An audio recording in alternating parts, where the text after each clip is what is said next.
אופיר, תודה רבה ותהנו לכם.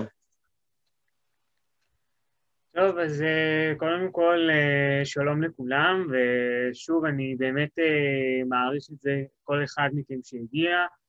נכון שזה בזום, ונכון שזה כולה להתחבר דרך המחשב, אבל עדיין זה לא טריוויאלי בעיניי שאנשים מוכנים להקדיש שעה וחצי מזמנם, כדי להקשיב, להאזין למישהו שהם לא מכירים. אז אני באמת מהמרצים הקצת יותר ותיקים במרכז של דוידי, אני מרצה בערך כבר כשנתיים וחצי,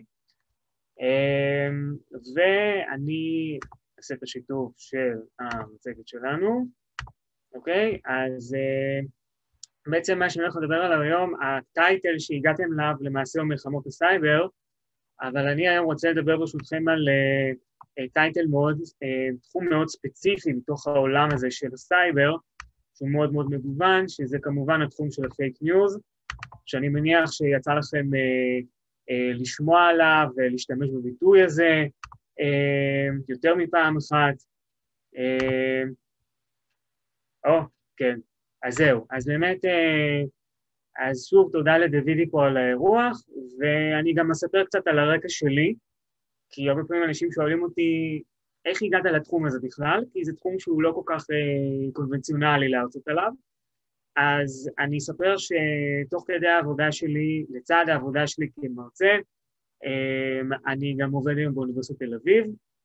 אני שייך לצוות מחקר שנקרא סדנת יובל נאמן, בתוך הפקולטה למדעי החברה.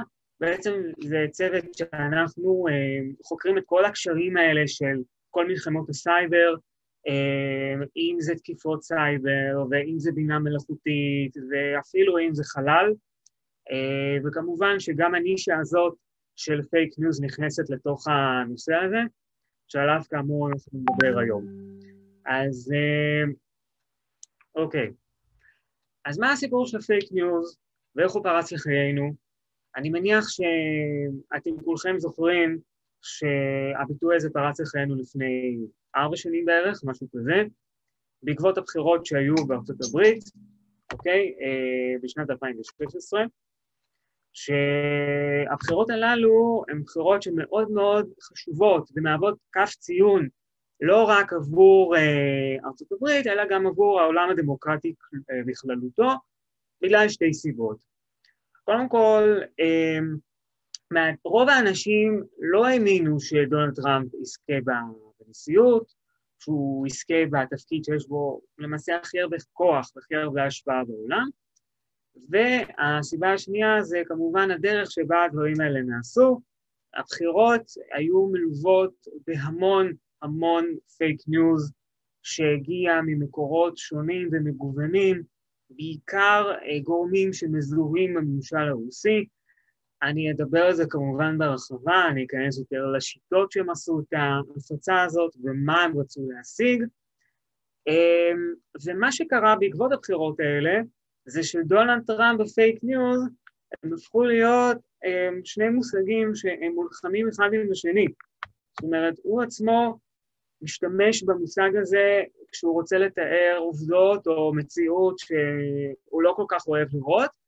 אוקיי, לפעמים הוא עושה גם שימוש במונח עובדות אלטרנטיביות, והוא אומר שהוא המציא את המונח הזה, לא משנה שזה לא בדיוק כל כך נכון, אבל אם חשבנו שזה משהו שהתחיל ונגמר בארצות הברית בבחירות ההן, אז למעשה זה לא ממש ככה, כי אנחנו רואים בשנים האחרונות שהשימוש בהפצה של פייק ניוז כדי להשפיע על דעת הקהל, בייחוד במצבים של מערכות בחירות, זה הפך להיות פרקטיקה מאוד מאוד נפוצה, זה קרה גם פה בישראל, וזה עולה על גדותיו במשבר הקורונה, אני כמובן אדבר על זה בהמשך, אי אפשר שלא לדבר על זה, ונושא הפייק ניוז הוא נושא כל כך רחב וכל כך גדול, ויש כל כך הרבה דברים שאנחנו לא יודעים, אוקיי? אנחנו לא יודעים למשל איך זה יכול להיות שפייק ניוז מצליח להשפיע עלינו, ואיך הוא מצליח להשפיע על כל כך הרבה אנשים, ומי הם האנשים שעומדים מאחורי הפייק ניוז, ולמה הם מצליחים בכלל בהשגת המטרה שלהם, ואיך זה באמת עובד. אז את השעה וחצי הקרובות אנחנו נקדיש באמת לצלול יותר לנושא הזה, שהוא, כמו שאמרתי מקודם, מרכיב מאוד מרכזי במרחב הסייבר, לפחות במרחב שאנחנו רואים אותו, שהוא גלוי לעיניים שלנו, ולמעשה השיעור הזה יחולק לכמה חלקים. רק שנייה. אוקיי. יהיה לנו 3 חלקים. החלק הראשון זה החלק שבו אנחנו נדבר על מאחורי הקלעים של הפייק ניוז.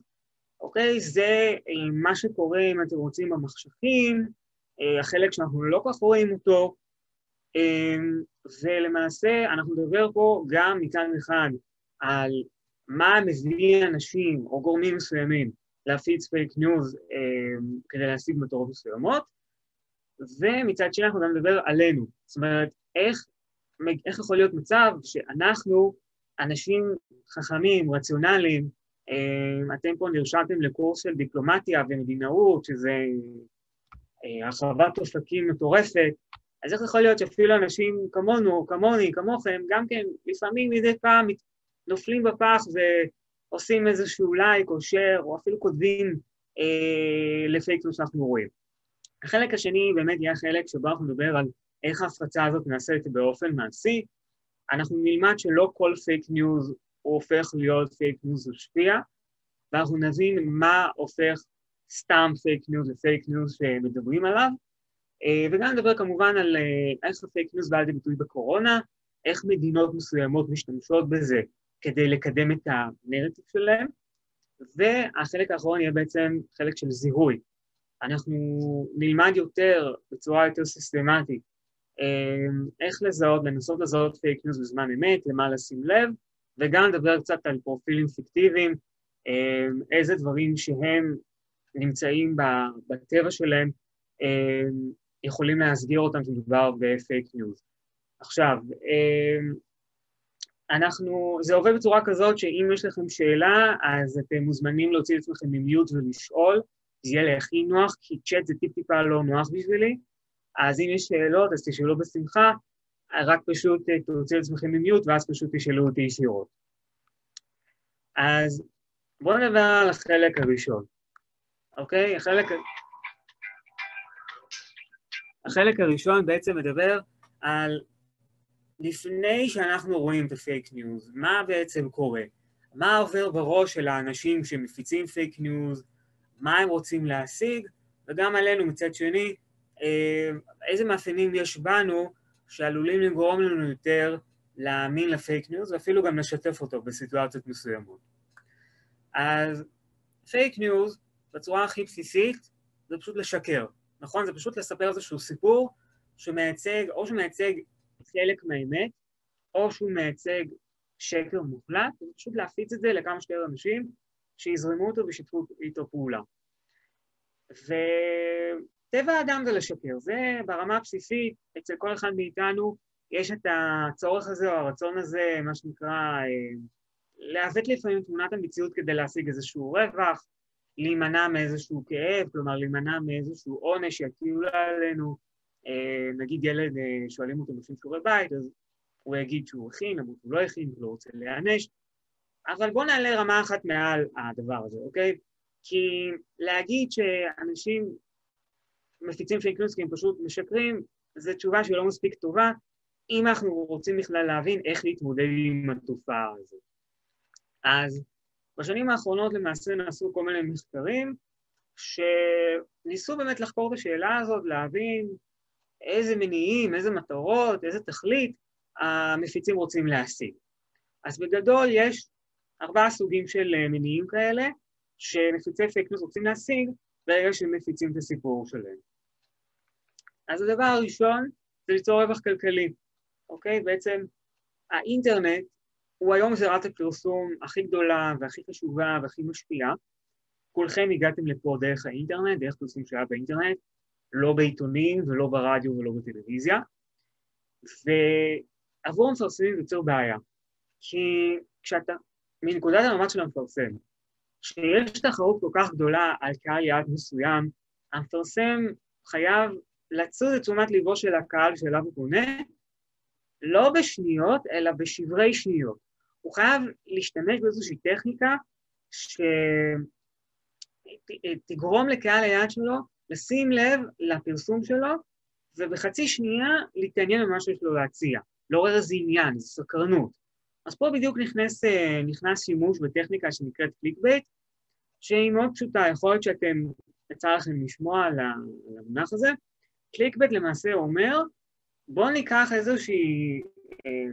איזושהי כותרת מאוד מאוד מושכת, מסקרנת, פרובוקטיבית, ועל ידי כך ניצור סקרנות אצל הגולשים הפוטנציאליים, הקהל הפוטנציאלי, להיכנס לתוכן הזה, ואז כשנכנסים לתוכן, רואים למעשה שאין שום קשר בין הכותרת לבין התוכן.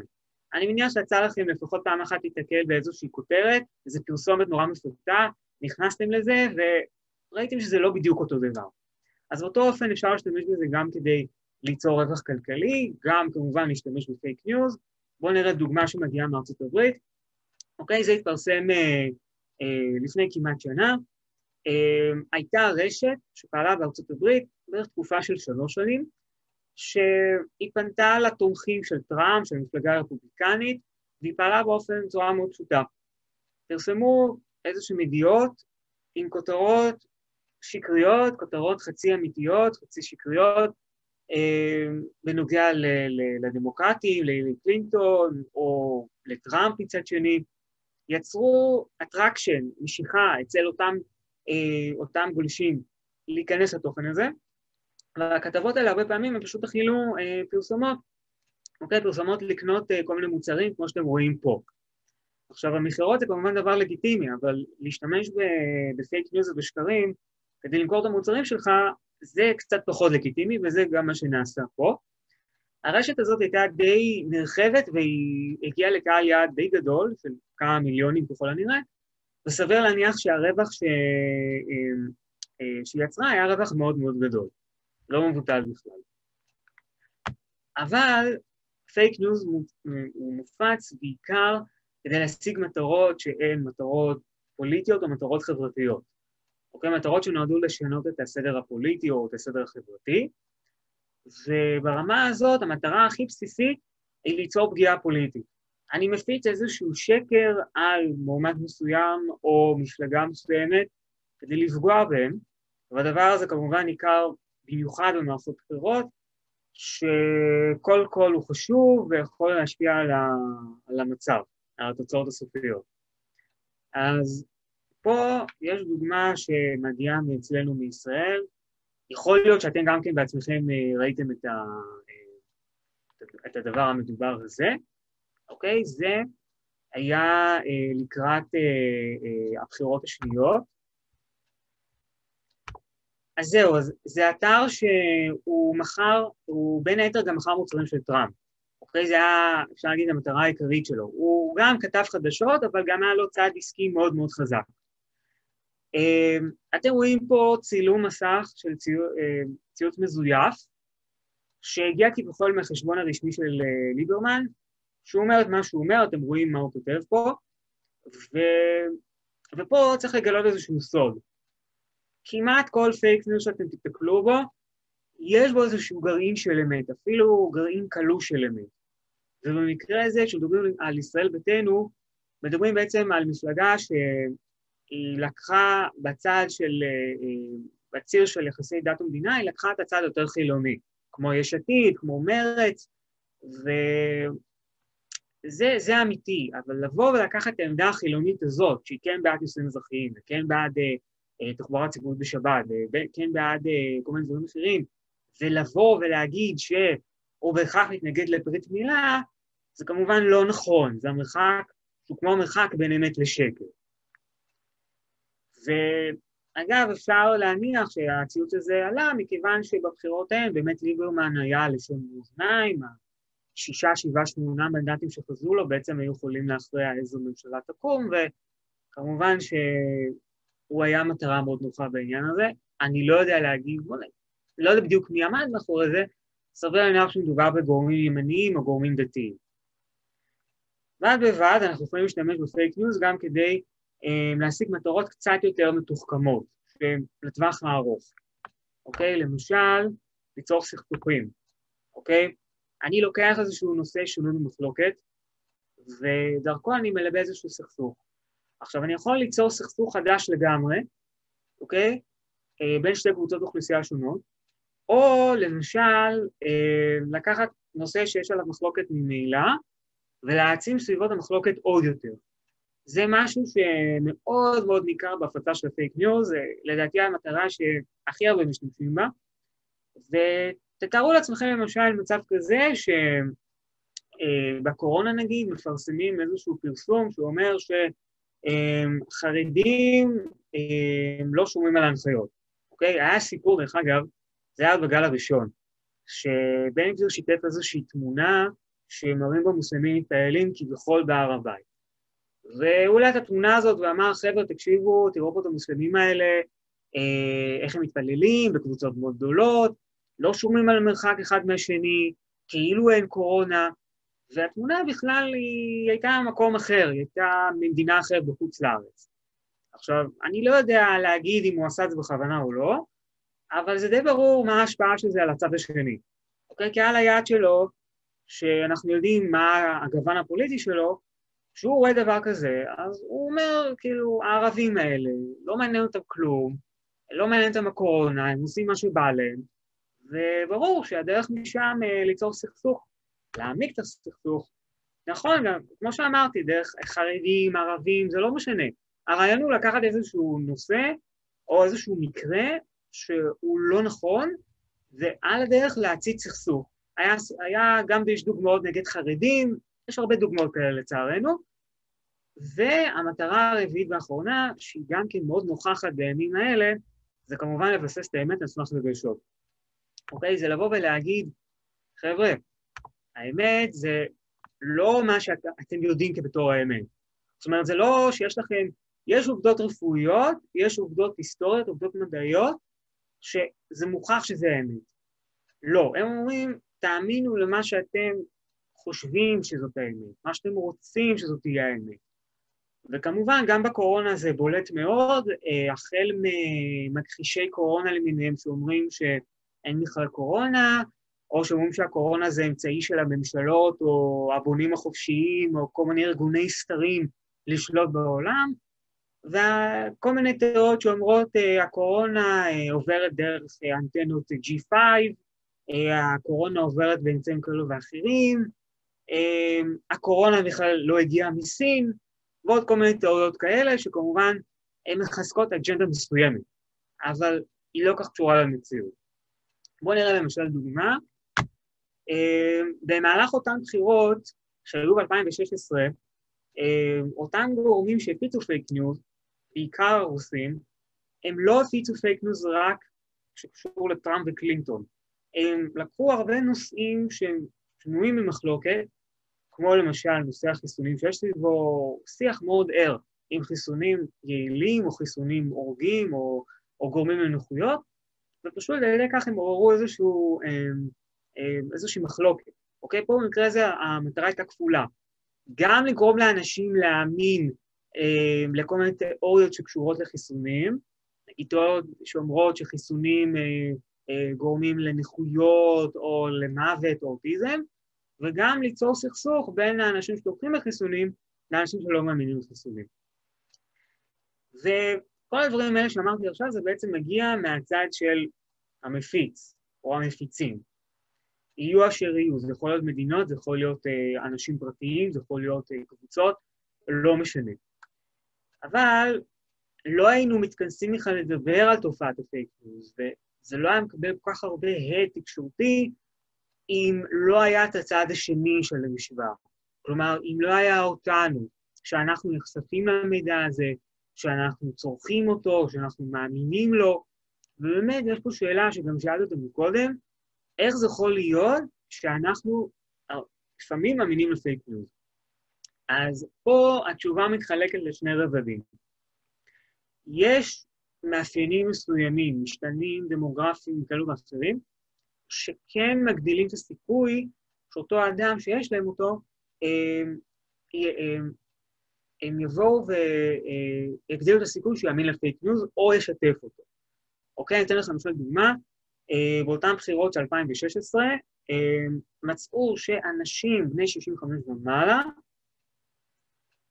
הפיצו פייק ניוז גדול בסיכוי פי 7 יותר בכמות מאשר אנשים צעירים עד גיל 29. יש לזה כל מיני סיבות, אני לא אכנס לזה כרגע עכשיו, אבל מצד שני ברור לכם שגם אנשים צעירים, משכילים, עם דעות פוליטיות כאלו ואחרות, גם הם יכולים ליפול בפח הזה של הפייק ניוז, ולמעשה אפילו להעביר אותו הלאה. זאת אומרת שזה לא רק ברמה החיצונית של בין כמה אני או איזה חינוך קיבלתי, אלא זה גם מאפיינים פסיכולוגיים עמוקים יותר, שמשותפים לכולנו, אוקיי? אנחנו, כבני אדם, אף פעם לא רואים את המציאות כמו שהיא, אוקיי? אנחנו תמיד, יהיו דברים מסוימים שאנחנו נתעלם מהם, כי זה נוח לנו, או שיהיו דברים מסוימים שהם לא נמצאים שם, אבל אנחנו בכוונה ממציאים אותם, או מגדילים את כמותם ושיעורם כדי להוכיח איזושהי נקודה, ובשפה המקצועית זה נקרא הטיה קוגניטיבית, אוקיי? כל עיוות כזה של המציאות, העלמה, הסתרה, שינוי פרשנות, זה סוג מסוים של הטיה קוגניטיבית. ויש כל מיני סוגים כאלה של הטיות קוגניטיביות, והסוג שהוא הכי רלוונטי להקשר שלנו, של פייק ניוז, נקרא הטיית אישור, אוקיי?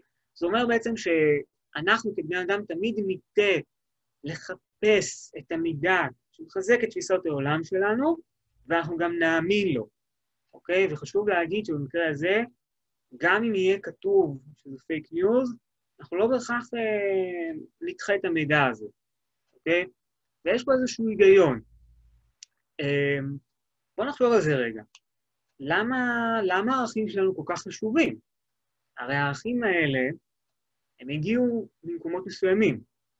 הם הגיעו, קודם כל הם מגיעים מהבית שלנו, כן? הם מגיעים מהמשפחה, מההורים, אחר כך זה מגיע מהבית ספר, זה מגיע מהצבא, זה מגיע ממקום העבודה, ולפעמים זה גם מגיע מכל מיני קבוצות חברתיות גדולות יותר, שאנחנו משתייכים אליהם במהלך החיים, אנשים שחוזרים בתשובה, אנשים שחוזרים בשאלה, אנשים שיוצאים מהארון, אנשים שנהיים צמחונים, אנשים שמצביעים ימין, אנשים שמצביעים שמאל. כל קבוצה כזאת, קטנה כגדולה, יש לה סט מסוים של ערכים, שהוא אומר לנו במה אנחנו צריכים להאמין, מה אנחנו צריכים לעשות, ומה אנחנו צריכים להימנע. וזה דבר מאוד חשוב עבורנו בני האדם, האינדיבידואלים, בשתי סיבות.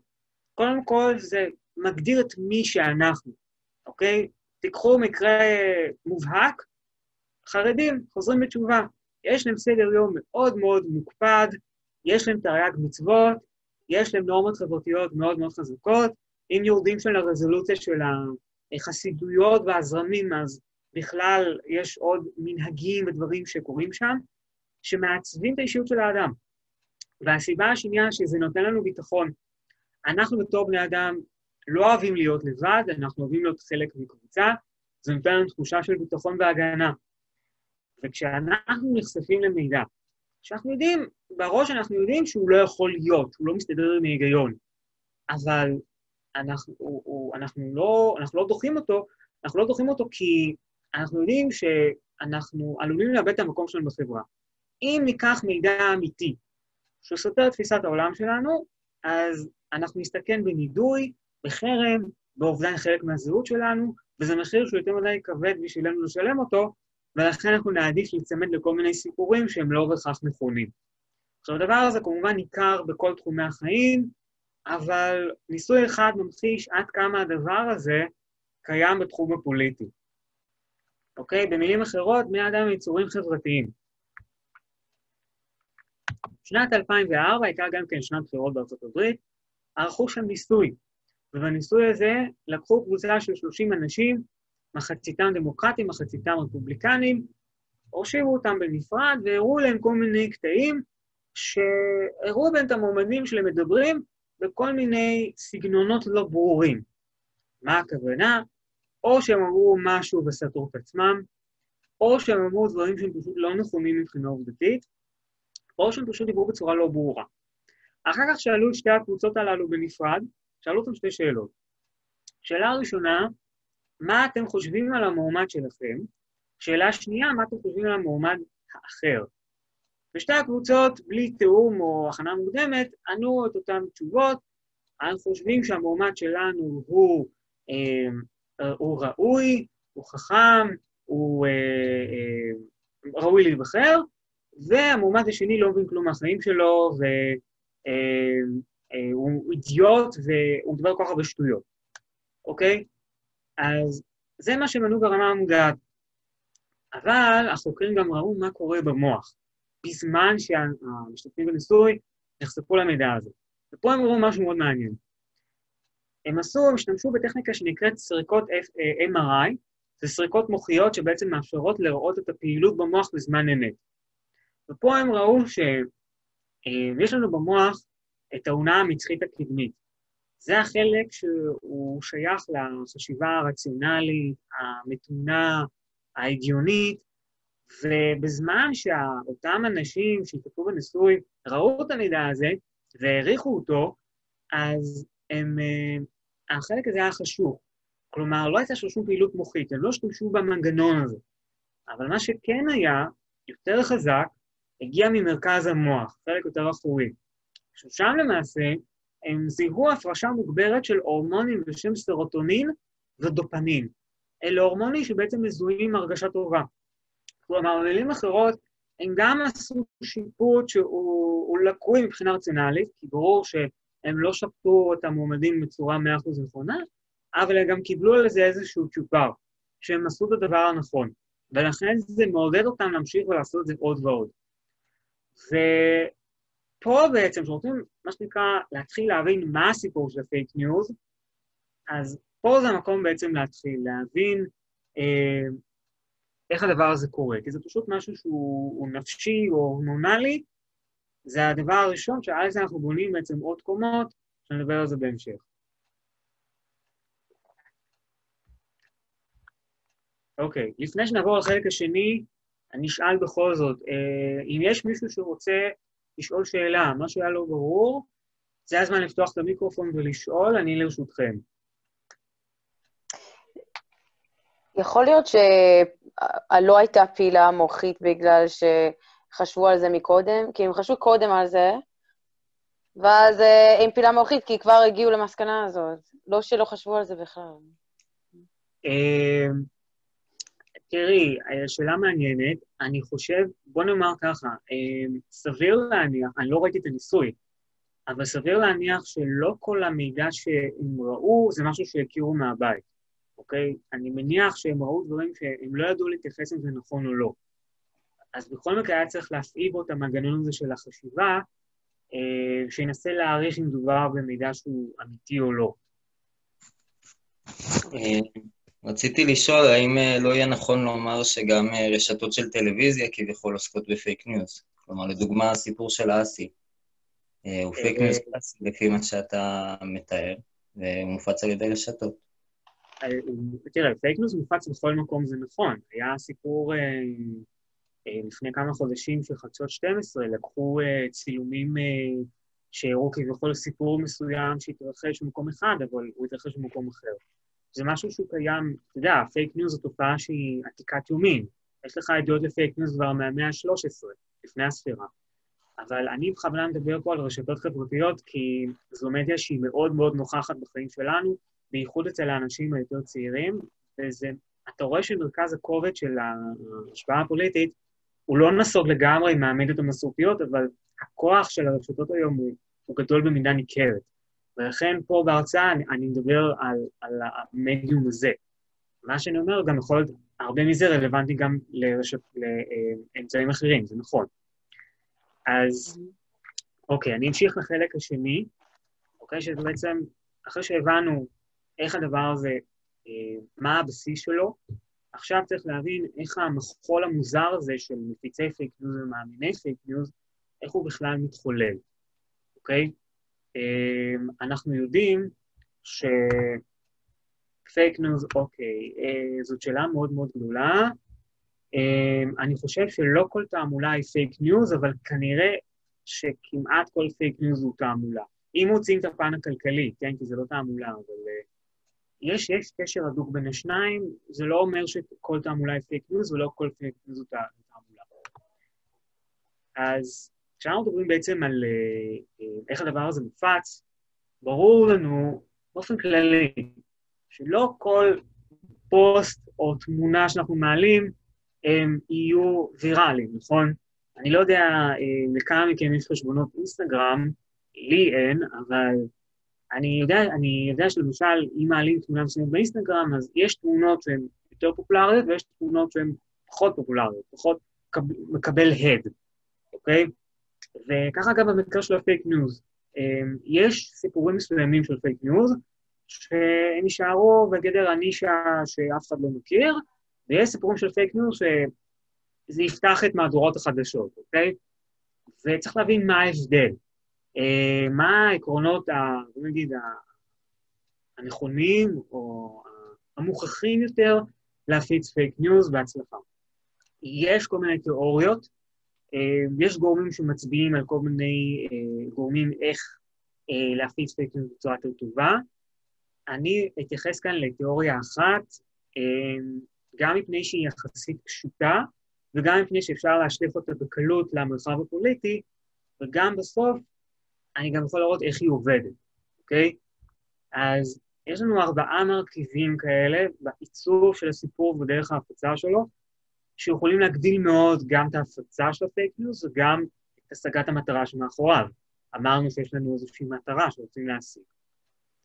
אז 4 המרכיבים הללו, שאנחנו מדברים עליהם, הם קודם כל שימוש ברגשות, אוקיי? עכשיו פה השימוש ברגשות זה לא מה שציינתי מקודם, אלא זה משהו שהוא קצת אחר, הוא קורה לפני שאנחנו עושים את השיפוט של המידע.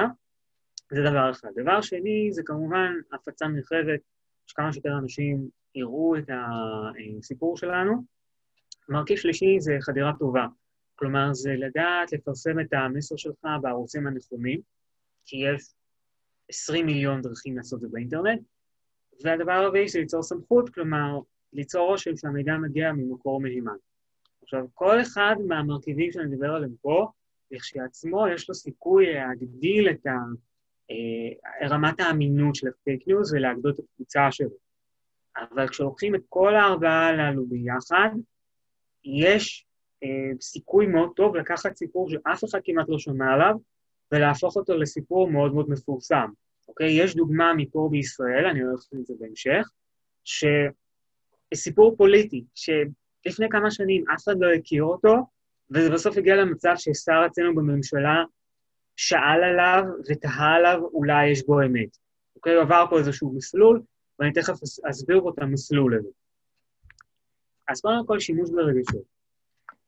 פייק ניוז הוא טוב הכוונה שהוא נתפס כאמין, וגורם לאנשים לבצע את הפעולה עצמה הוא מותר, הוא כזה שהוא מעורר רגשות שליליים מאוד מאוד מסוימים, אוקיי? הרגשות שליליים הם חשובים מפני שהם נזכרים בצורה יותר חזקה מאשר רגשות חיוביים, שהם נחמדים אבל הם לאו דווקא מביאים אותנו לבצע פעולה. יש גם רגשות שליליים מסוימים שהם יכולים להתעורר בעקבות קריאת חדשות, אבל הם לא יהיו משמעותיים בהפצה של פייק ניוז. למשל עצב. עצב זה רגע שהוא לא גורם לנו לעשות משהו, אוקיי? אנחנו קוראים איזו ידיעה של איזה פייק ניוז של 2 מיליון קואלות נשרפו בשרפות באוסטרליה. אז אוקיי, סיפור נורא עצוב, אפילו הוא אמיתי, אבל הוא לא גורם לנו לעשות משהו. לעומת רגשות אחרים, כן. אוקיי, אז הנה דוגמה לאיך סיפור רגשי יכול לעורר הדים במקום שבו הוא הופץ. בנובמבר 2015, אזרחית בניו יורק בשם אליס נורטון, נכנסה לפורום הבישול שלה, והיא כתבה את הסיפור הזה בפורום. היא כתבה שלקראת חג ההודיה, היא הלכה לרשת וולמארט וקנתה תרנגול הודו, שזה מרכיב מאוד מרכזי בארוחת החג אצלם, והיא בישלה אותו ונקטעה אותו והכינה אותו, וכשהיא קנתה אותו הוא היה נראה בסדר, היה לו ריח טוב, לא הייתה בעיה. כשהיא הגישה אותו, והמשפחה שלה אכלה ממנו, קרה משהו מאוד מאוד לא צפוי ומאוד לא נעים. מסתבר שהתרנגול הודו היה מקולקל, המשפחה שלה לקטה בהרעלת קיבה, הבן שלה אפילו פונה לבית חולים, וכתוב פה, והיא אומרת שהיא לא נפגעה, כי היא צמחונית, אבל ברור לכם שהיא פשוט פה בהיסטריה, והיא לא יודעת מאיפה זה בא. והיא כתבה את הסיפור הזה גם בטוויטר, ופה התחיל דבר מאוד מעניין, כי התחיל כמו כדור שלג כזה. עוד אנשים אמרו שגם להם קרה את הסיפור הזה, גם כן אותו תרחיש, הלכו לוולמארט, קנו אותו מגול הודו, והגישו, והוא היה מקולקל, וכן הלאה וכן הלאה וכן הלאה. וככה התפשטו הדיווחים, ואתר חדשות מקומי בניו יורק, ממש משהו כמו 24 שעות אחרי שהסיפור הזה התפרסם ממנה, תיאר ש200 בני אדם פונו לבתי חולים בניו יורק, בדיוק בגלל הסיבה הזאת. אוקיי? זה סיפור שהוא עורר גלים בסביבה הקרובה, ואם נכנסים מבחינת המספרים, אז רואים שהסיפור הזה שהוא, במקרה שזה לא היה ברור, זה סיפור שהוא מוזף לחלוטין, כן? ואפילו האנשים שאתם רואים פה הם לא קיימים. מסתכלים מבחינת המספרים, רואים את התפוצה של הסיפור הזה. מספר החשבונות המזויפים שפעלו בטוויטר, שאת חלקם ראיתם פה, היה 100 חשבונות.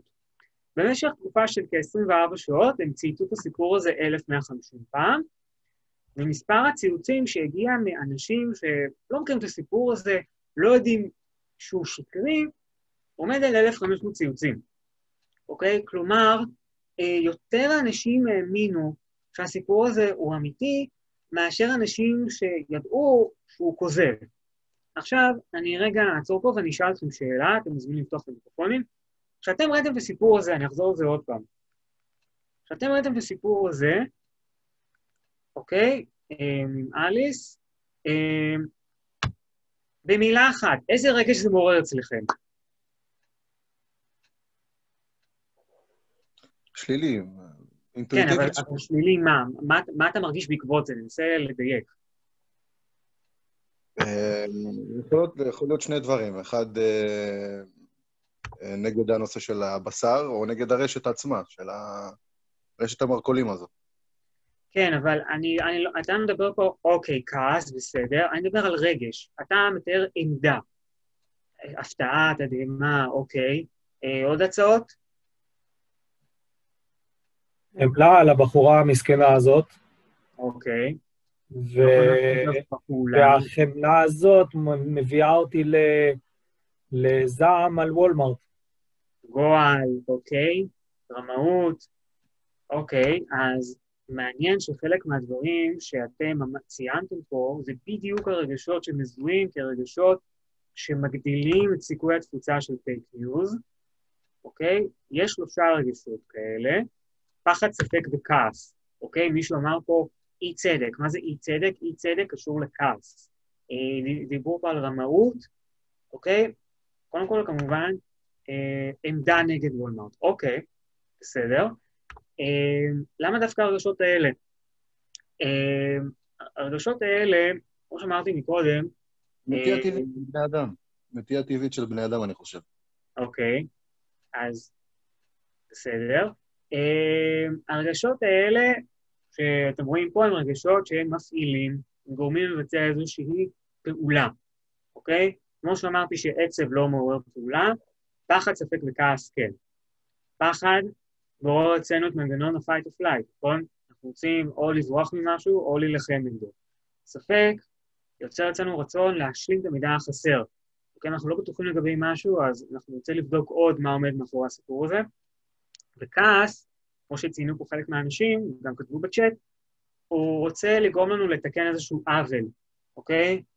בין אם זה לתבוע בית משפט, בין אם זה לדפוק למישהו מכות, אבל יש פה משהו שדורש תיקון.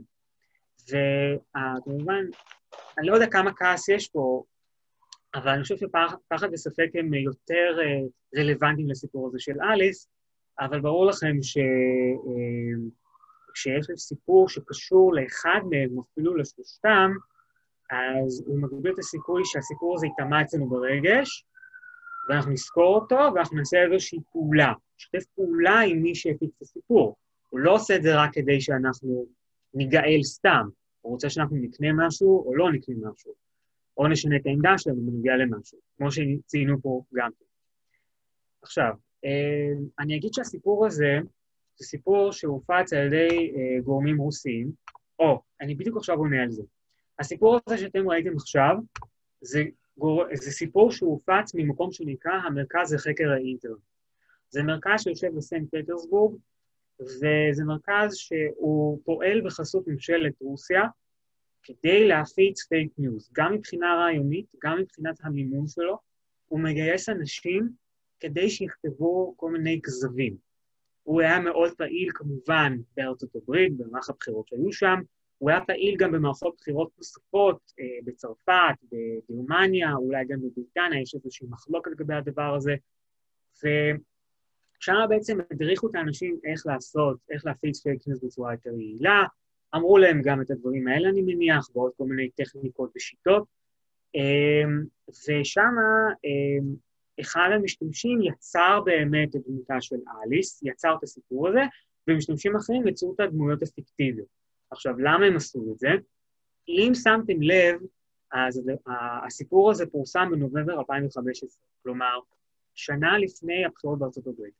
וזה היה סוג של בלון ניסוי מבחינת הרוסים, לראות איך אפשר להשתמש בהפחדות ובשקרים, כדי להניע את הקהל לעשות משהו. במקרה הזה, המטרה הייתה להניע את האנשים לשתף את התוכן הזה, ולדבר עליו.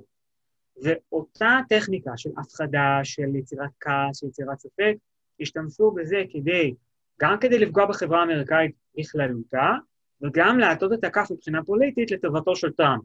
אוקיי? למשל, להעלות כל מיני סיפורים מכעיסים על קלינטון, אוקיי? נתן לכם כמובן הסיפור של פיצה גייט, או נגיד הסיפור של קרן קלינטון, שהיא קרן צדקה, אבל היה איזה סיפור שהופץ ביוטיוב דווקא, שזכה לבערך 10 מיליון צפיות, שבעצם מראים איך הקרן הזאת, היא לוקחת את כל הכסף של הצדקה ומחלקת בין המקורבים של הקרן. סיפור מאוד מכעיס, נכון? עורר כעס. אני לא אצביע בשביל הרמאית המושחתת הזאת. אז זה ברמה של הרגשות וברמה של מאיפה הסיפור הזה נוצר.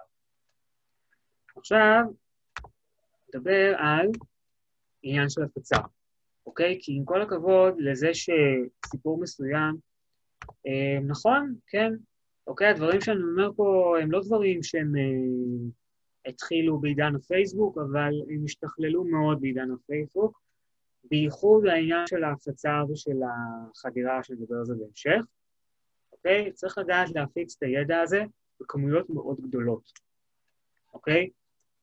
ויש לזה כמה מטרות. קודם כל, המטרה המובנת מאליה, אני מפיץ את הידע הזה כדי שיותר אנשים בתוך הרשת החברתית יראו את זה. אוקיי? הרי מטוויטר זה יכול לעבור מפייסבוק, זה יכול לעבור ליוטיוב, זה יכול לעבור כל מיני רשתות. אבל בעקיפין זה גם מגדיל את קהל היעד מחוץ לרשתות החברתיות. אוקיי? סיפורים שהם סיפורים כוזבים, לעתים מדווחים בטלוויזיה, אוקיי? יכולים להגיד, פייק ניוז הופץ נגד נתניהו שהוא אמר ככה וככה וככה. כן, אני רואה שיש פה הרמת יד. זה לשאול משהו?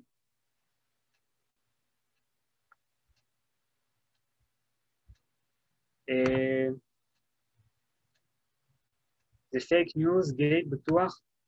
פיצה גייט, כן, זה הוכח כבתור פייק. יש שם פיצריה, זה נכון, אבל לבוא ולהגיד שהילרי קלינטון באמת מסרסרת בילדים או משהו כזה, זה שקר מוחלט, ואני אגיד לך יותר מזה, שזה סיפור שגרם לבן אדם ללכת עם שוטגן וכמעט לראות שם באנשים. פייק ניוז יכול להרוג, במקרים הקיצוניים שלו. טוב, אז זה מגביר את התפוצה, את הקהל יעד בתוך הרשת החברתית, מחוץ לרשתות החברתיות, וזה גם מגביר את האמינות שלו. אוקיי? אנחנו כבתור יצורים אנושיים, יש לנו כל מיני דפקטים, שאחד מהם זה כשאנחנו רואים מידע מסוים שחוזר עצמו הרבה פעמים, וממקורות שונים, אז אנחנו נתפוס אותו כאמין, או לא בהכרח ניקח אותו כבתור פייק ניוז, אפילו אם כתוב עליו במפורש, זה פייק ניוז. למה? כנראה שזה קשור לעניין של חשיבת עדר, הרי אני חבר בפייסבוק של אנשים שהם בדרך כלל חושבים כמוני, ואם אני רואה 50 אנשים משתפים סיפור נגד היריב הפוליטי שלי, אז אני לא אגיד לעצמי, הם כולם טועים. אני אגיד, אם כולם משתפים את זה, אז כנראה שהסיפור הזה הוא נכון. וזה דבר שהוא מאוד מאוד חשוב, אבל צריך גם לדעת איך לעשות אותו. אז אני לא אשב לכתוב פוסטים עד בלי סוף, כי יש לי גם דברים אחרים לעשות בחיים, אני אשתמש בבוטים, אוקיי? בוטים זה חשבונות אוטומטיים, שהם נראים כמו בני אדם, אבל הם יכולים לפעול בצורה אוטומטית לחלוטין. יותר מדויק להגיד שמבוססים על אלגוריתמים.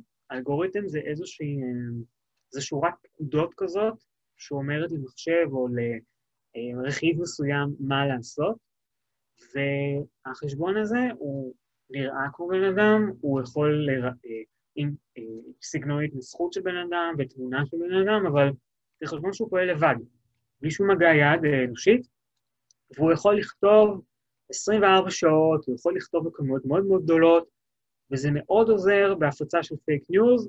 הרבה פעמים, למשל פה בישראל, שהייתה מעורבות איראנית בהפצה של פייק ניוז לקראת הבחירות שהיו באפריל שנה שעברה, חלק מהחשבונות היו חשבונות אוטומטיים, מהסוג הזה. רק בשביל להמחיש לכם את המספרים, לפני 3 שנים, מרכז המחקר של נאט"ו, הוא עשה איזשהו מחקר שבעצם רצה לבדוק, במזרח אירופה הוא עקב אחרי חשבונות דוברי רוסית. הוא רצה לראות איזה חשבונות אנושיים פעילים, ואיזה חשבונות אוטומטיים פעילים, ולבדוק את התפוקה שלהם. אוקיי? כמה הם כותבים בפרק זמן מוגדר, אני חושב שזה היה כמה ימים או שבוע, אני לא זוכר בדיוק. אתם רואים את המספרים, אוקיי? המספרים הקטנים יותר זה המספרים, מה שכתוב בכחול כהה, זה מספרים של ציוצים אנושיים, והמספרים הגדולים יותר, 4,200 וכאלה, זה מבוטים. נגיד למשל באסטוניה, הפער הוא כמעט פי 7, אוקיי? בפולין הפער הוא פי 4.5, אוקיי? זה מספרים מטורפים. ואם אתם לוקחים לא 10 חשבונות, אתם לוקחים 100 חשבונות, מה במקרה של אליס, ברור לכם שאתם יכולים לכתוב עשרות אלפי חשבונות, עשרות אלפי ציוצים, סליחה, בפרק זמן מאוד מאוד מוגבל. ואתם מגיעים ככה במהירות שיא לקהלים מאוד גדולים. היו פה כמה שאלות, אז אני שנייה אתייחס לזה, או הערות. זה לא מוזר שהסיפור של אפשטיין, גם אני לא מכיר את הסיפור הזה, אז אני לא יכול להתייחס לזה, אבל כלל אצבע, אני אעשה ספוילר לסוף.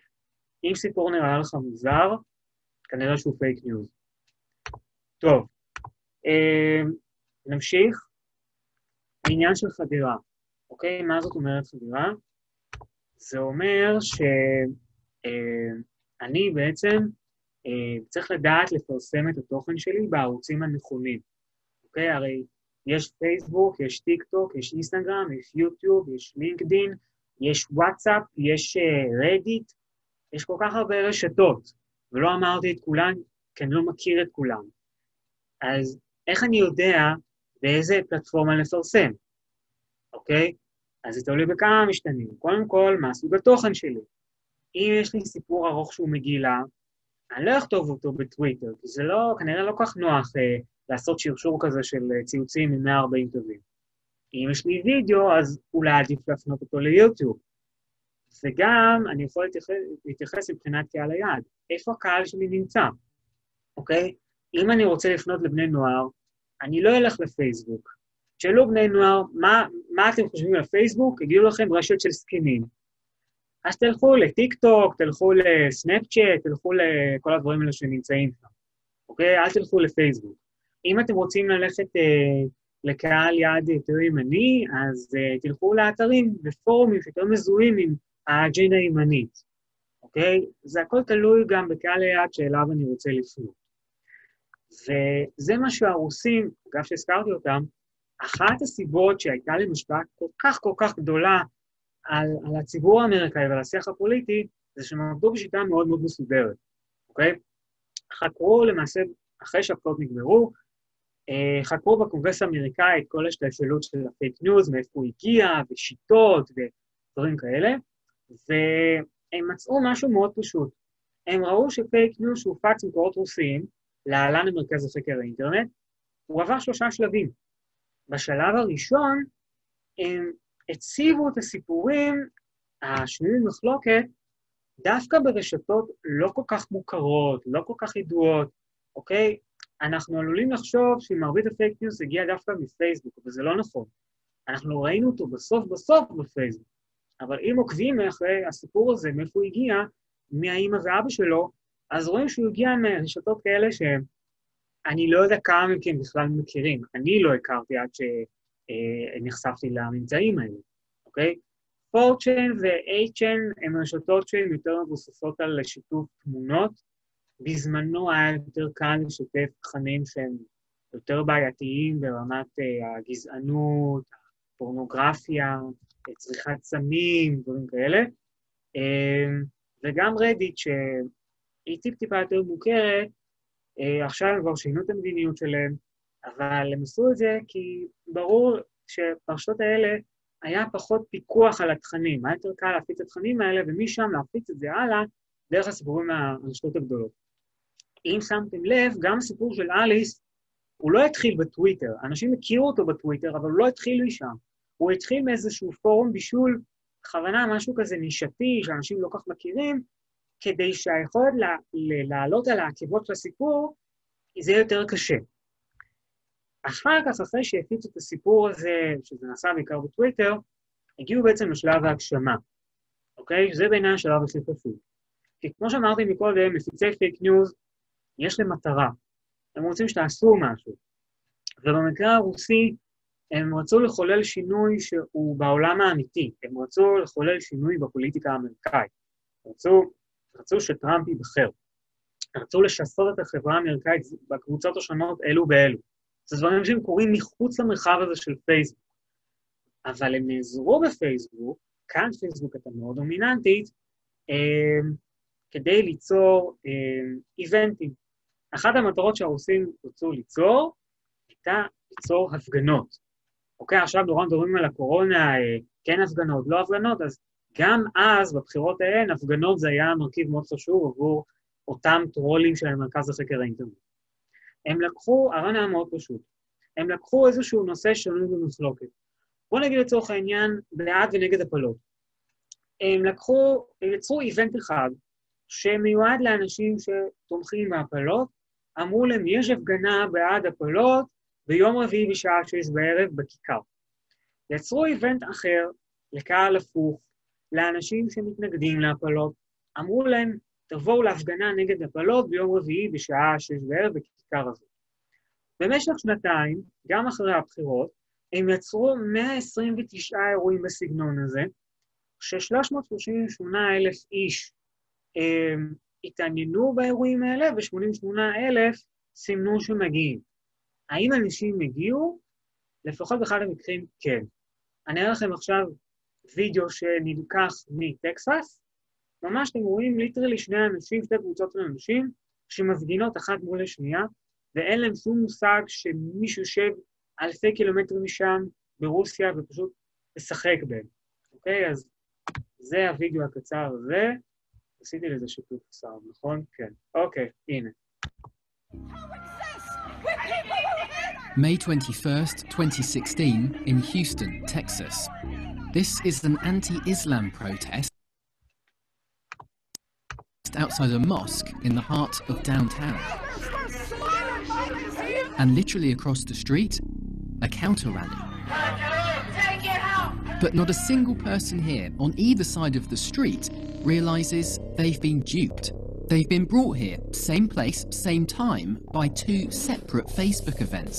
Posts which we now know both came from the same source, thousands of miles outside Texas. אוקיי, אז אתם ממש רואים פה, לקחו שני איבנטים ממש עם מסרים הפוכים לחלוטין, ואמרו להם תבואו ב-21 במאי, בשעה 12 בצהריים, ביוסטון שם, ופשוט תפגינו, וזה עבד על אנשים. אוקיי, זה עורר אצלם רגש של כעס, רגש של תמיכה, רגש של אני לא יודע מה, וזה עשה את העבודה. סביר מאוד להניח שזה עשה את העבודה גם במקרים אחרים, שלא היה להם תיעוד כמו במקרה הזה. והדבר האחרון זה ליצור סמכות. אוקיי? זה ליצור את הרושם שהידיעה מגיעה ממקור שהוא מהימן, בין אם זה מקור ממשלתי, בין אם זה מקור מקצועי. אנחנו רואים את זה הרבה גם כן בקורונה, כל מיני תיאוריות לא מבוססות על איך הנגיף עובר ואיך לרפא ממנו, שמגיע מכל מיני מקומות שכביכול מתיימרים להיות מקצועיים.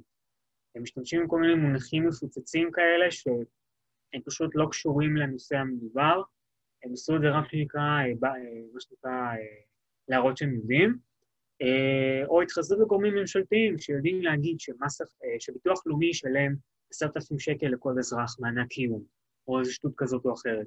או נגיד למשל, הולך להיות סגר, אוקיי? זו שמועות שהיו מתחילת הקורונה, שלא דיברו עדיין על סגר. אז עד עכשיו, דיברת כל אחד בנפרד, אוקיי? תראו עכשיו מה קורה, עכשיו כל הארבעה הללו מצטרפים ביחד, ויוצרים סיפור שהוא מאוד מאוד ויראלי, אוקיי? יכול להיות שחלק מכם מכירים את הסיפור הזה ושומעו עליו, אז אני לא חושב כמה מכם מכירים את ההשתלשלות של הסיפור הזה, וזה סימות מאוד מעניינת לראות את זה. אז זאת כתבה ששודרה את שנה שעברה, גם כן לקראת הבחירות של אפריל 2019, והיא מתארת גלגול של סיפור שקשור לבני גנץ. אוקיי? אז אחרי הקטע הזה, אז אני אנתח בעצם, אני אסביר לכם איך ארבעת המרכיבים שדיברנו עליהם, באים לידי ביטוי בסיפור הזה. מערכת הבחירות הנוכחית היא כנראה הסוערת ביותר שהייתה כאן. עושה טינופים מימין ומשמאל. בדקות הקרובות נציג את הדרך שבה שמועה שקרית אחת הפכה לאמת ברשתות החברתיות והופצה למיליוני אנשים, אפילו מצוטטת על ידי שרים בממשלה בעידן הפייק ניוז הפוליטי. האם הדברים שמפיצים כלפי רעייתו המשתתפת באירועים של מחסום וואץ' הם אכן דברי אמת? זה לא יעזור, הבית הוא המקום המעצב ביותר כל אדם. על פי סקר שערכנו, כל אדם שלישי בישראל חושב גם היום כי השמועה שרויטל גנץ הייתה פעילה בהפגנות של מחסום וואץ' היא אמת, וזאת למרות ההכחשות הרבות של בני גנץ. אם ניסינו על משהו שנקרא פייק ניוז, זאת דוגמה קלאסית לאירוע. היא לא הלכה ולו להפגנה אחת על כל נושא, כלשהו בחיים שלה. מסלול התחקיר שלנו מתחיל במשרדי חברת ניטור המדיה ווקטיב של היזם מתי כוכבי, שהחליט להילחם בהפצת הפייק ניוז בבחירות בישראל, אחרי שראה מה קרה בבחירות בארצות הברית. תחשוב על זה בצורה כזו. יש חדר, ובחדר הזה יושבים אנשים שאומרים מה השקר שאנחנו רוצים לשקר. אחר כך אומרים איזה שקר יתפוס הכי טוב, ועכשיו נחבר את זה לטכנולוגיה שתהפוך את השקר הזה למאוד מאוד אפקטיבי. זו הונאה ממדרגה הראשונה. ב-2012 המערכת שלנו זיהתה את טוקבק באתר ניוז 1, שבה היא טוענת השמאלנית רויטל אלוני גנץ, חברה בארגון נשות מחסום וואץ', הממומן על ידי הקרן החדשה לישראל. זה הסיפור רקע שכל הפייק ניוז הזה קיבל. הסיפור הזה מתגלגל כבר 7 שנים. רק בתחילת השנה גנץ הכחיש את הסיפור השקרי על אשתו, אבל השמועה הזאת הופצה לראשונה כבר בשנת 2012, כשגנץ רמטכ"ל בשנתו השנייה. באתר החדשות של יואב יצחק נכתב הטוקבק הזה, אי שם בירכתי מאמר על מה חשוב לעמוד במשימה או להצטלם טוב. באותו היום קשה היה להאמין שזה יהפוך לסיפור, אישו שאליו נחשפים ועליו טועים מיליוני בוחרים ישראלים. זה שכב באינטרנט 5 שנים, עד שזה נתפס על ידי חשבונות שמופעלים על ידי אדם שמסווה את עצמו, או אדם שמחזיק מספר חשבונות תחת שמות שונים. כמה אנשים נחשפים לדבר הזה? חשיפה מינימלית. ב-2012 בעצם עוד אין לנו את המנגנוני ההפצה המסיביים שיש לנו היום, שזה בעצם רשתות הבוטים ורשתות הטרולים, שהם יכולים לייצר תהודה עצומה בצורה אוטומטית ובצורה מתוכננת. כותבת הטוקבק מכנה עצמה חשדנית. מאז הפרסום ועד היום כנראה רק אלפים בודדים נחשפו אליו, אבל אז, באוקטובר 2017, קורה משהו. הטקסט על רויטל גנץ מתעורר מחדש לחיים, וזה קורה בעמוד פייסבוק של משתמשת בשם מרינה שחר. ספטמבר 2017, אנו מתקלים בפוסט הבא, שמאלנים בצמרת צה"ל, רויטל אלוני גנץ, חברה בארגון נשות וואץ', הממומן על ידי הקרן החדשה לישראל. זאת אומרת, זה אותו טקסט, זה לחלוטין לטקסט שמצאנו בטוקבק. בדיוק. לכן אנחנו יודעים להגיד את השתלשלות האירועים. הפוסט זוכה מאז למאות לייקים, תגובות ושיתופים. בזכות 5,000 חברים של המשתמשת מרינה שחר ועוד 10,000 עוקבים, אפשר להעריך היום שאת הפוסט הזה לבדו ראו בשלב ההוא עשרות אלפי אנשים. מרינה שחר משתפת המון פוסטים פוליטיים מאוד, מתמונת פרופיל שלה עולה שהיא תומכת בעוצמה יהודית בכנסת. הלו. שלום, רינה? כן. מי זו מרינה שחר? אני, כולם אני. אז אחרי שיחת טלפון ארוכה עם מרינה שחר שהפיצה את הפוסט על רויטל גנץ, מתברר ששמה האמיתי הוא רינה חגי. היא גם הסכימה לפגוש אותנו. יש לנו פה את רינה חגי. נכון. את רינה פאר. נכון. גם זה השם שלי. גם זה השם שלי. את מרינה שחר. נכון. ויש גם רינה פאר באנגלית. נכון. הכל זה שלך. שלי בגלגולים שונים, בתקופות שונות בחיי. מפעילה 4 פרופילים בפייסבוק? כי אין לי ברירה, כל הזמן חוסמים אותי. למה חוסמים אותך? כי השמאלנים לא אוהבים מה שאני כותבת, אז הם כל הזמן מדווחים עליי. אז הצלחנו לאתר יחסית בקלות את המשתמשת מרינה, אבל מי דאג שהפוסט הזה יזכה לתעודה כל כך גדולה? העניין הוא לא מה קורה אחרי שהיא מפרסמת, אלא מה קורה אחרי שהבוטים והטרולים שקיימים ברשת מצייצים מחדש את מה שהיא פרסמה. זה אמת? לא יודעת, אני אגיד לך משהו. לא מעניין אותי אם זה אמת או לא. מאיפה הגיע המידע הזה? כנראה או שראיתי אצל... או שכנראה הגיע לי לא זוכרת במדויק? נראה לך שאני אזכור מ-2017, חוץ לזה גם הצל העלה את זה וגם... הצל העלה את זה בעקבותייך? מה פתאום? נראה לך אם כבר אני העליתי בעקבותייך. לא. א', אם הצל פרסם יום אחרייך. יום אחרייך. והפוסט של הצל, שמתפרסם ממש יום אחרי בניסוח מעט שונה, זוכה כבר לאלפי לייקים ואלפי שיתופים. בזכות כמעט 400,000 עוקבים, הוא מגיע לחשיפה של יותר מ500,000 אנשים. אם קמפיינר רוצה לצבוע את היריב שלו בצבע מסוים, במקרה הזה הניסיון לצבוע את בני גנץ במפלגתו כשמאל. כל מה שאפשר לצבוע ולתרום עוד קיסם ועוד קיסם למדורה הפוליטית הזאת, אז זה בהחלט עוזר ברמת הקמפיין, וזה בהחלט נזק תקשורתי, נזק תדמיתי לאותו מעמד. כעבור שנה, גנץ בדיוק הודיע על כניסתו לפוליטיקה, ובטוויטר מפיצה משתמשת דברים שפרשננו עמית סגל לכאורה אמר במהדורה המרכזית, אבל בפועל לא היו ולא נבראו. כאן אתם ממש רואים פוטושופ, זאת אומרת, זה אולי נראה ברור לאנשים מסוימים שיש להם ניסיון בתחום, בשלב הזה עבור חלק מהפוליטיקאים מדובר בסיפור ששווה כנראה לשתול בעזרתו ספקות בלב הבוחרים. בחודש ינואר מתייחס לכך השר אופיר אקוניס בריאיון. האם נכונות השמועות ברשתות החברתיות? אבל אנחנו אופיר אקוניס אנשים אחראיים. אנחנו לא העלינו את השאלות האלה. נו, מה, אתה זורק שאלות באוויר? האם אשתך פעילה בשוברים שתיקה? בוא נתראה. הנה, אני נותן לך. הנה ההבדל. אני מודה לך. הנה ההבדל ביני או בין חבריי בליכוד לבין בני גנץ. אם לאופיר אקוניס לא היה על מה להתבסס, או על מה לתהות, די אם יש איזשהו סיפור באיזשהו מקום באינטרנט, שלא אומת והוא לא רלוונטי, זה משמש בידיו כלי לנגח את היריב הפוליטי שלו. כי זה כתוב איפשהו. והנה הסיפור כולו לפניכם. 7 שנים אחרי הטוקבק, גנץ נאלץ להתמודד עם הפייק ניוז, ולהכחיש אותו ברעיון הראשון שלו. בלתי נתפס לחלוטין. זה הופך את זה לעולם ציני, ועוד מגיע שר שמרשה לעצמו לקחת שקר שהוא יודע שהוא שקר. אני לא מוכן לקבל את השקרים. אוקיי, אז בעצם, מה ראיתם פה? ראיתם בו איזשהו סיפור ששכב איפשהו כטוקבק באתר שלא הרבה מכירים, ובמשך 5 שנים אף אחד לא שמעו עליו כמעט. מה הפך את הסיפור הזה לכזה שאקוניס משתמש בו תוך כדי מערכת בחירות? קודם כל, נעשה פה שימוש בתיאור רגשי, אוקיי? מרינה שחר היא אחת שמזוהה עם עצמה יהודית, והעוקבים שלה הם כנראה חולקים את אותה השקפת עולם, וכשאתם באים לאנשים כאלה, ימנים, אפשר להגיד אפילו ימנים קיצוניים, ואומרים להם שמאלנים בצמרת צה"ל, זה ישר מעורר כעס, אוקיי? צה"ל הוא גוף חזק, הוא אמור להיות, להילחם בכל אויב, להרוג מחבלים, פתאום אתם מביאים את סליחה על הביטוי, היפה נפש השמאלנים האלה, שהורסים את צה"ל מבפנים, זה מה שהם חושבים, וזה מעורר אצלם כעס מאוד גדול. אחר כך, שהיא העלה את זה בפייסבוק, אותה מרינה שחר, אז קודם כל מרינה יש לה 5,000 חברים, 10,000 עוקבים, אוקיי? ופייסבוק זו גם רשת שמשתמשים בה הרבה יותר מאשר אותו ניוז אחד, אוקיי? האתר ששם זה התפרסם, והיה מאוד קל להפיץ את זה לעוד ועוד אנשים, אוקיי? טוקבק אתה לא יכול לשתף, פוסט בפייסבוק אתה יכול לשתף.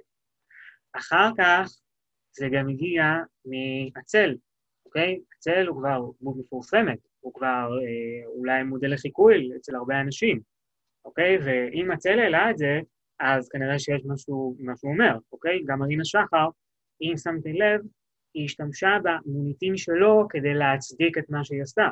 היא הייתה בטוחה שהיא העלתה את זה אחריו, כי הוא אמר, אוקיי? זה ממחיש לכם את האמינות של הדבר הזה. ואחר כך גם היה את הסיפור עם עמית סגל, שכביכול אמר את הדברים האלה, שזה גם כן לא נכון, אבל הנה, אמרו את זה בחדשות, הנה, הם רואים שקופית כזאת, אז זה בטוח היה שם, אוקיי? וזה למעשה הגלגול של הסיפור הזה, שהוא כנראה לא השפיע על תוצאות הבחירות, אבל הוא בטוח, היו אנשים שזה היה אצלנו בראש מאחורה, שאלו את עצמם, זה נכון, זה לא נכון, חיברו את זה לכל מיני דברים אחרים שגנץ אמר, נגיד הסיפורים עם חיילי גולני, ואומרים לעצמם, הבני גנץ הזה, אני לא יודע מה, הוא מסכן אותי, הוא מסוכן בעיניי. אוקיי? וככה זה דוגמה לאיך כל הדברים האלה יכולים לבוא לביטוי ולקחת סיפור שאף אחד כמעט לא הכיר, ולהרים את זה למעלה. ואנחנו יודעים גם שהסיפור הזה מאוד קיים גם בימי הקורונה, אוקיי? כן, קיים גם בימי הקורונה, לא קשה לנחש איזה מדינות לוקחות את זה לכיוון יותר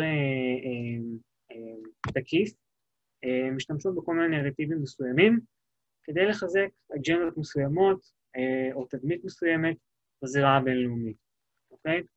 יש 3 נרטיבים כאלו, שהם קידמו אותם בדרכים שונות. הנרטיב הראשון זה בעצם היה לבוא ולהגיד שמדינות המערב הדמוקרטיות לא מסוגלות להתמודד עם הנגיף עם ההשלכות שלו. אוקיי, למשל, כל מה שאני אומר פה עכשיו זה מסרים שהופצו על ידי ערוצי תקשורת רשמיים בפייסבוק, עמוד הפייסבוק של Russia Today, עמוד הפייסבוק של ספוטניק, עמוד הפייסבוק או עמוד הטוויטר של הטלוויזיה הממלכתית הסינית, וכן הלאה וכן הלאה. אוקיי, כנראה גם לגבי איראן. למשל, ערוצי התקשורת הרוסיים שפרסמו באנגלית, בגרמנית וצרפתית, הדגישו כל מיני מקרים של הפגנות נגד ההגבלות של הקורונה, הפגנות נגד הסגר, מקרים של מרי אזרחי בצרפת, בגרמניה, בפולין, כל מיני מדינות כאלה. במקביל לזה גם האמצעי התקשורת הרוסים והאיראנים הם ניסו לפגוע בארצות הברית, להראות שארצות הברית משתמש במשבר הקורונה כדי לפגוע בכל מיני מדינות. למשל, הסנקציות האמריקאיות שארצות הברית מטילה על ונצואלה פוגעות בה ביכולת שלה להתמודד עם הקורונה, וכשכבר שולחים לוונצואלה סיוע מבחוץ, למשל האיראנים שעשו את זה, אז באים ואומרים, טראמפ מאיים להטביע את הספינות שיעזרו לוונצואלה. אוקיי? כמובן סיפור שקרי. גם הסינים, הם ניסו להכפיש את התדמית האמריקאית, הם חזרו על הטענה שוב ושוב שהמנהיגים האמריקאים מגזימים בתיאור הקורונה בסין כדי להשכיח את הצורך אצלם בבית.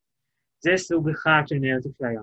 הסוג השני בעצם היה להגיד עד כמה המדינות הללו התמודדו טוב עם הנגיף, אוקיי?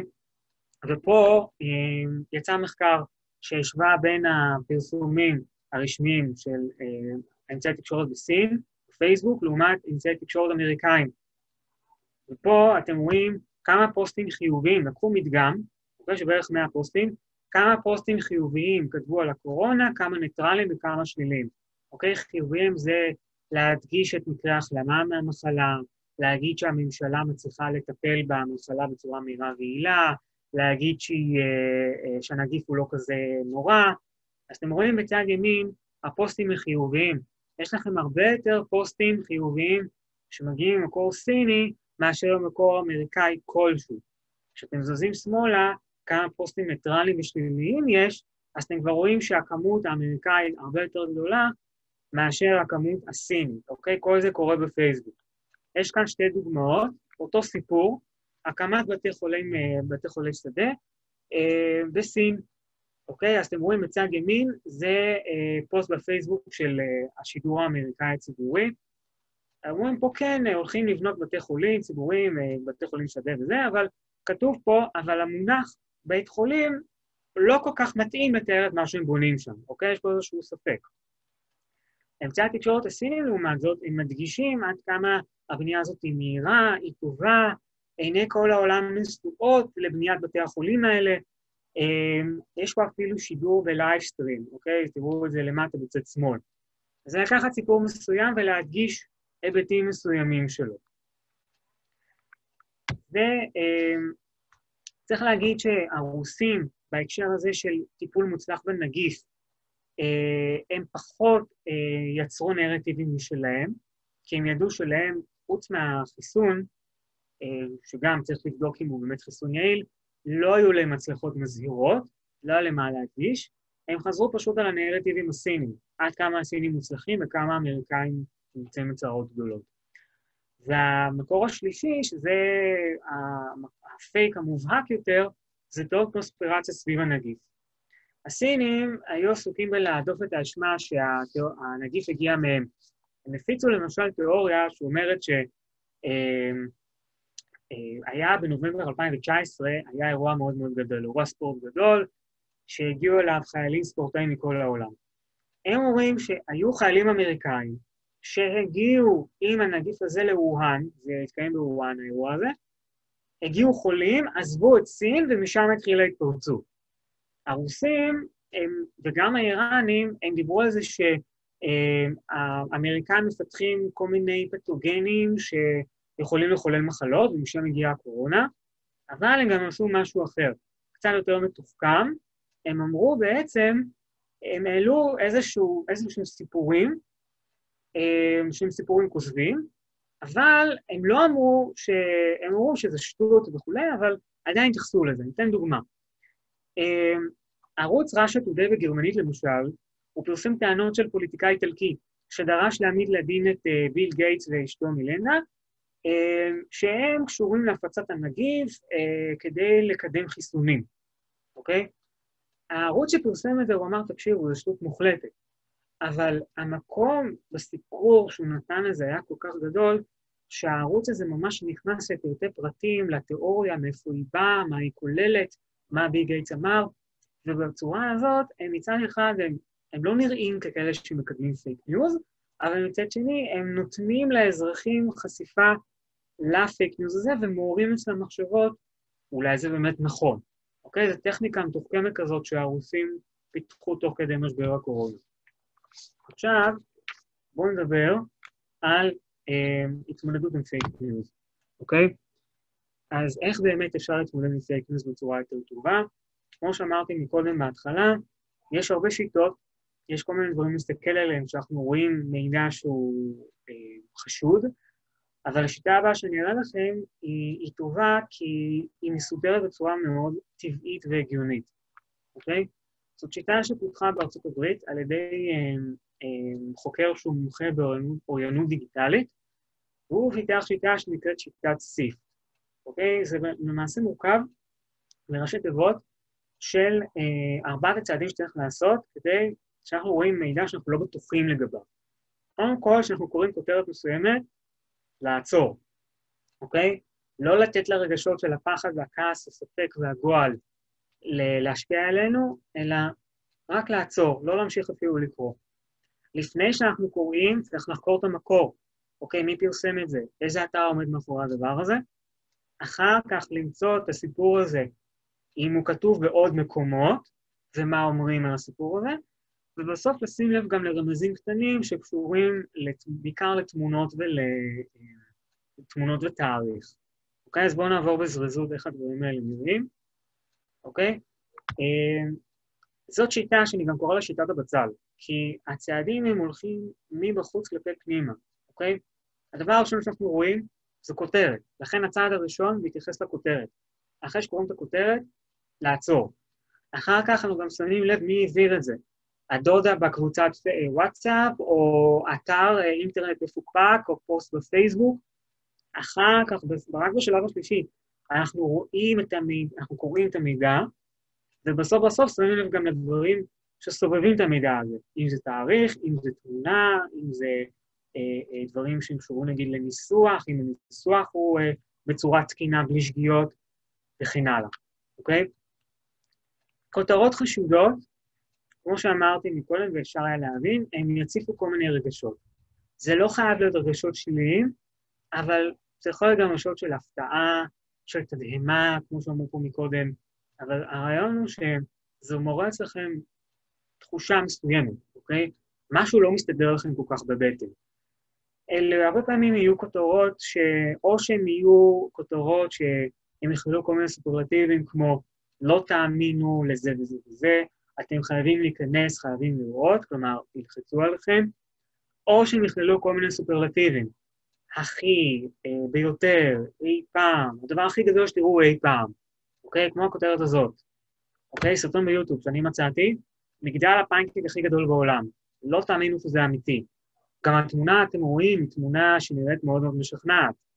מי שנכנס לסרטון הזה, רואה את הדבר הזה, זה ככה 4 דקות, מראים את הדבר הקטן הזה, והילד הזה בא ומדבר ואומר איזה פנקייק הוא רוצה, איזה תוספות, איזה שוקולד, איזה דברים כאלה. עכשיו, זו דוגמה שאתם יודעים, היא דוגמה נורא נורא קטנה, אבל היא ממחישה את זה שלוקחים משהו גדול, ואין קשר בין ההבטחה לכותרת, אוקיי?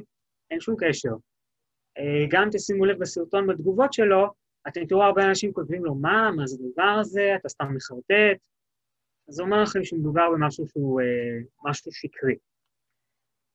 אוקיי, מקור מתחזה זה לבדוק את המקור.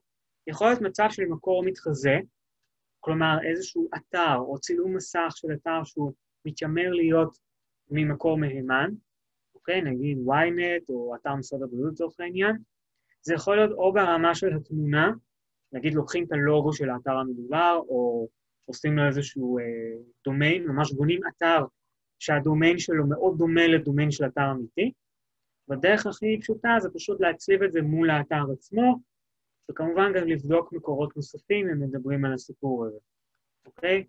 זה צילום מסך שהגיע כביכול מ-ynet, הוא פורסם ב10 בפברואר, שזה בערך שבוע וחצי לפני שהקורונה התגלתה לראשונה בישראל, אוקיי? ב-21 בפברואר היה את החולה הראשון פה בישראל, וזה היה ב10. אוקיי? אז להגיד שהפייק ניוז, שהקורונה כבר הגיעה, באותו זמן זה היה פייק, אבל זה עושה שימוש בלוגו של אתר מאוד מוכר וידוע. אנחנו מדברים לפעמים גם על פרופילים מתחזים, אוקיי? כל מיני פרופילים פיקטיביים שהוקמו רק לצורך ההפצה של הפייק ניוז, אוקיי? בנושא מסוים. אלה פרופילים שהם יכולים להיות אוטומטיים, כמו שאמרתי מקודם, בוטים, ואפשר בעצם לבדוק אותם על ידי מה שאני קורא לו בראשי תיבות נופת, אוקיי?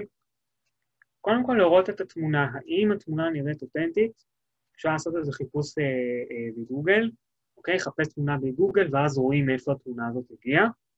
להסתכל על הפרטים, איזה פרטים אישיים הבן אדם מספק על עצמו, והאם הם נכונים, האם מדובר בפרופיל שהוא חדש או ישן, האם הפרופיל הזה מצרף הרבה יותר מדי אנשים, חברים בפרק זמן מאוד קצר, ומה סוג התכנים שלו.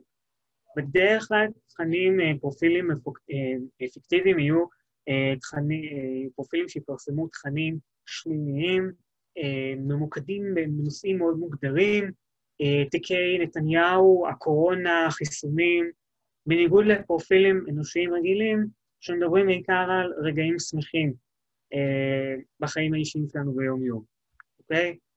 למשל, זו דוגמה לחיפוש תמונה, תמונת פרופיל, אוקיי? אתם רואים פה שהשלי ווילסון הזאת, או שהיא נולדה לשישייה וכולן זהות להפליא, או שזו פשוט תמונה שהיא לא קשורה ולא אמיתית. על הדרך מצאנו עוד 5 פרופילים פיקטיביים, ואולי עלינו פה אפילו לאיזושהי רשת, אוקיי? גם בבדיקה של הפרטים, מאוד חשוב לשים לב אם הפרטים הם נכונים. אתם רואים פה את מייסי, היא כתבה על עצמה שהיא עיתונאית בכירה בבלומברג, אוקיי? אם היא עיתונאית, אז מה שהיא כותבת הוא נכון. אבל מישהו עשה חיפוש בגוגל לראות איזה כתבות היא פרסמה, והיא לא פרסמה כלום, אוקיי? זה בגוגל ניוז, אין שום כתבה שהיא כתבה, אז במקרה הטוב המייסי הזאת היא לא כתבת, במקרה הפחות טוב אין מישהו שקוראים לה מייסי.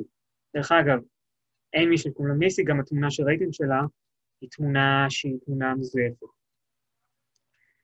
מקורות נוספים, אוקיי? חשוב מאוד לבדוק איזה מקורות נוספים יש לסיפור הזה, כי הרבה פעמים יכול להיות מצב שסיפור מסוים פשוט הוצא מהקשרו, ולא רואים את כל האמת.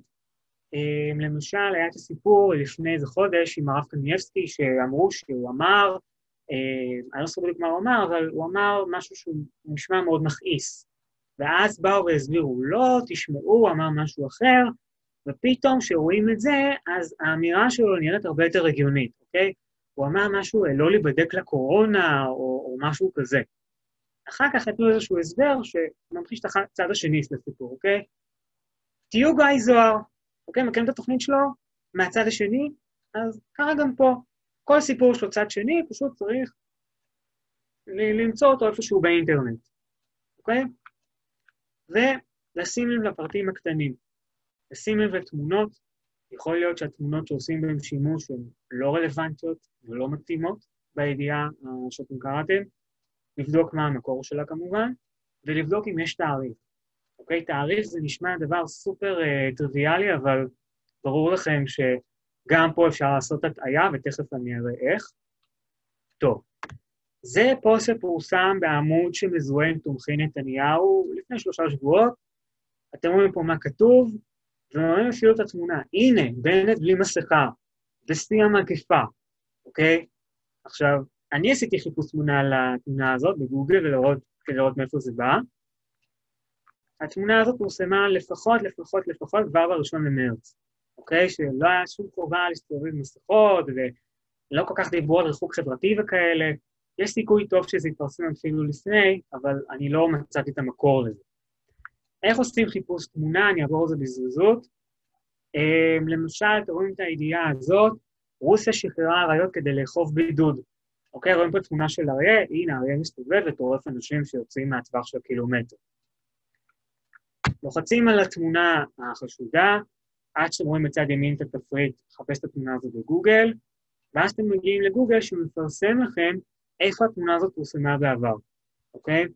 היא פורסמה, אתם רואים, ב-2019, היא פורסמה אפילו ב-2016, אז לבוא ולהגיד שזה קשור לקורונה, זה ממש לא נכון. ולסיום העניין של התאריך, אוקיי? זה מבזק חדשות שהופץ בוואטסאפ בסוף 2018, היה איזשהו סבב לחימה מול החמאס, ולמעשה השתמשו בזה כסוג של הפחדה כזאת, וחיפוש על המידע הזה העלה שמדובר במבזק ממוחזר. אוקיי, זה התפרסם... גם מבחינת עבודה, גם מבחינת לטייל, להתאוורר, את מבינה? לא, מבחינת עבודה אין כל כך, תלוי. אם אפשר רק להשתיק את המיקרופון, ריאלי? אתה לא, עכשיו המונום קורס תגמור. והיא תעשה לנו את האחד. אוקיי, אז ממש עוד דקה אני מסיים, אוקיי? אתם רואים פה דוגמה, זה מבזק ממוחזר, אוקיי? זה מבזק שהוא אמיתי, הוא נכון, אבל הוא פרסם כבר בצוק איתן. לקחו מבזק משנת 2014, מחקו את השעה והתאריך שהוא התפרסם, הפיצו אותו שוב ב-2018. אוקיי? אז גם הדרך פה זה להצליב מקורות, זה לחפש את התמונה הספציפית הזאת, ואז אתם הייתם יכולים לראות שמדובר בסיפור שהוא סיפור שקרי. אז אוקיי, יש לי פה הודעות בצ'אט. אוקיי, אז הנה, עכשיו אני חותר לסיום, אוקיי? אז הנה. רק שנייה, אז הנה.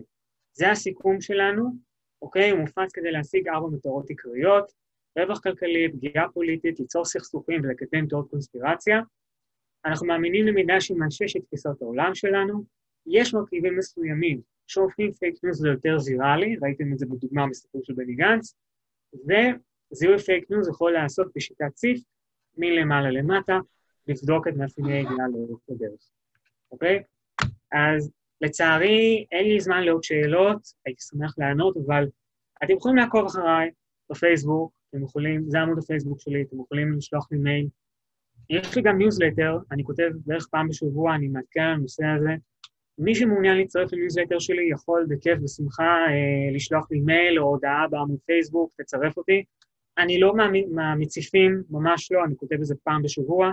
יש לי מידע מעניין, מידע שימושי, וכמובן שאתם יכולים לעשות את עצמכם בכל רגע. וזהו, ואני מעביר את השבוע חזרה לדוידי, ושוב תודה רבה על האירוח. תודה רבה, אתם שומעים אותי? שומעים? כן, שומעים, כן. אופיר, אז תודה רבה. אנחנו באמת קצרים בזמן במרצה השני ממתין, אז אני רק אגיד באמת המון המון תודה, זה היה מרתק, שמעתי כמעט הכל, באמת זכיתי גם אני ללמוד הרבה דברים, ואנחנו נמשיך ולהתענג על ההרצאות שלך, ואני מבקש מכל באמת, כאילו, אני מאוד קצר בתודות הארוכות שמגיעות לך על הרצאה כזאת מאלפת בעיניי, אבל אנחנו צריכים כבר לעבור, מי שבתוכנית המורחבת, לעבור עם הקישור הבא שנשלח להם בקבוצה, לעבור להרצאה של המרצה הבא, אז אני אגיד לך המון המון המון תודה, אתה רואה גם את התגובות, ואנחנו ניפרד כך ונצטרך לצערי באמת לעבור הלאה, אז תודה לך, חתימה טובה, בשנה טובה לכל מי שלא ממשיכים איתנו, אנחנו עוד נדבר בהמשך, וזהו, אנחנו ממשיכים, הקבוצה של אכסדרה ממשיכים לחלק השני. המון המון המון תודה, זה היה מרתק. ותודה לך על האירוח, אני תמיד שמח להתארח פה ולהרצות. תודה, קימי, תודה רבה, להתראות, ביי ביי. אוקיי. אני רק לוקח את ההוסטין חזרה, רק שנייה. זה הכל ואני מסיים. תודה לכם, להתראות.